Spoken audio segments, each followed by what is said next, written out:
Right. Can you tell us why you came to the UK in the first place? The first time you came. That's a good question. I thought it was clever. That's very clever.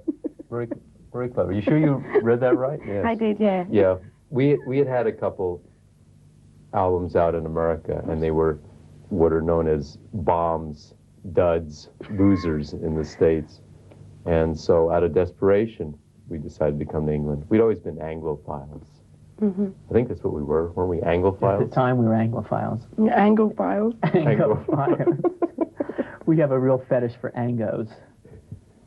The type of steer, an American steer. Oh, okay. Perhaps like your Hertfordshire bulls or whatever they are, but we have Angos, where we come from. Well, you had a hit when you came over here with, of course, this town ain't Yes, big ma'am. enough. Yes, ma'am. Sure did. Right off the plane, we just soared right into that old Top of the Pops, right off that jumbo jet, and the rest is history, I guess. Well, it's not real history. Are you going to cut to that right now, to this town? We have to go to no, No. probably not.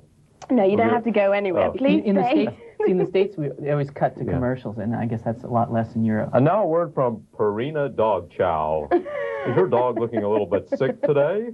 How about some Purina Dog Chow? Well, now we're back from the break. It's time to get back to the interview with the Sparks. Right. Yes. Well, I was going to say, did you find the English audience more receptive to you? Yeah, they were actually. That was why we did come here, just because in Los Angeles we were sort of beating our heads against the wall, as it were, Yeah. having no. I think it's beginning to tell. Still around, huh? And there was really little reaction to what we were doing, but we came to England, and immediately, as soon as we're lucky enough to get on one TV show, then there was some reaction to what we were doing, and people came out to see us play live, and it just really escalated fast. In the States, it just seemed like that getting to that stage was never going to happen. So we got the hell out of there. And came over here. Mm-hmm. But when you came over, your last hit was in the later part of the 70s. And it is now... Or the very early part of the 80s. Well, okay, the early part of the 80s. Rounding off your decades. It's now In America, you always 85. Where have round you off. been? Well, actually, we've been in the States, and we've been real active there. There were 3 albums out since the period of Beat the Clock and Number One in Heaven, which were perhaps more known in this part of the world. But the 3 albums, the most recent albums that we've had, unfortunately didn't do a lot here, except in France, in one country. In Europe, there was one song that did real well off of one of them. But those 3 albums, with those 3 albums, we've played a lot in the States, done a lot of touring there, and we have... We played a lot in Dayton, is kind of one city in the States that were really, I don't know if you're aware. really big in Dayton. Dayton, Ohio. It's sort of in the Midwest of the States. Yeah, I think I know where Dayton is. Yeah.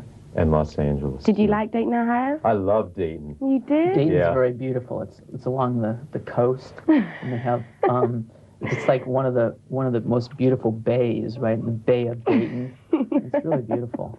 If you ever get a chance to go to the States, I don't know if you've been there, I'd suggest going to Dayton. Yeah, I think I You will. look pretty worldly. You've probably been to the States.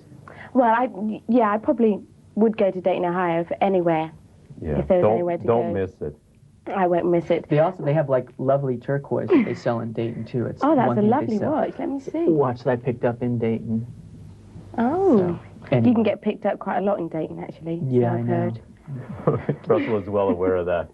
Anyway, your new single, which is called Change. Skipping a half a decade. Skipping a half a decade. Your new single, which is called Change. And I know this is going to be a very serious point. So we're going to carry on with some fun stuff. Because apart from singing and writing, right, you went for a part, Ron, didn't you? In Airplane 2 as the Mad Bomber? Yeah, I tried out for the part, and I was beaten out by one of the kings of method acting, Sonny Bono. He got the part instead of me. So when you're beaten out by an actor of Sonny Bono's qualities, obvious qualities as an actor, that you don't feel so bad. So I felt a little bit bruised.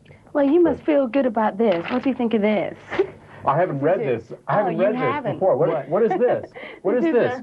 This is the gospel. This is the Oh, I don't Bible. believe it. Let me read this to you. This is from Sounds, August 3rd, 1985. I haven't seen this. I've never seen this before in my life. It's right here. You want me to show you? The Beatles.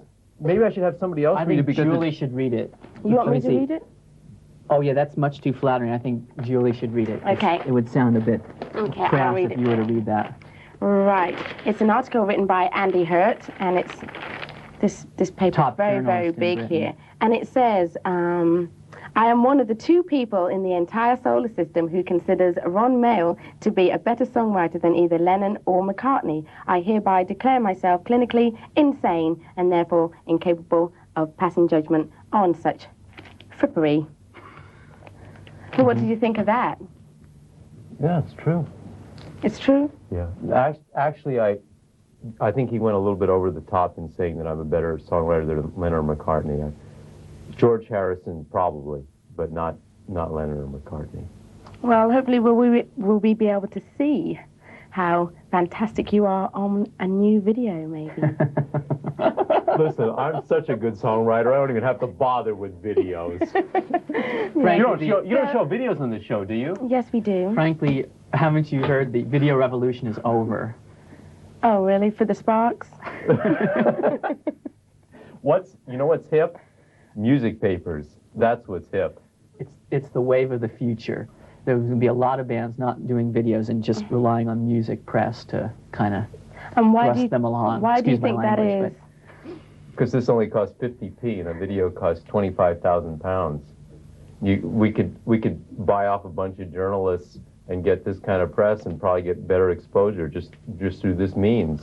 So the next video we're going to see is me sort of like holding up a picture of you with the words. Yeah, we're gonna be on the cover probably of one of these things the next time. This is just our first foray into this new format. Because I mean everybody does videos now. You know that as well as I, Julie, don't you? I do, yeah. Yeah. So Change, your new. Our new video. Yeah. Your new single. You haven't got a video for it yet, but. Not yet. It's at the Kodacolor place. It should be ready in about a half hour. Can we wait? Right.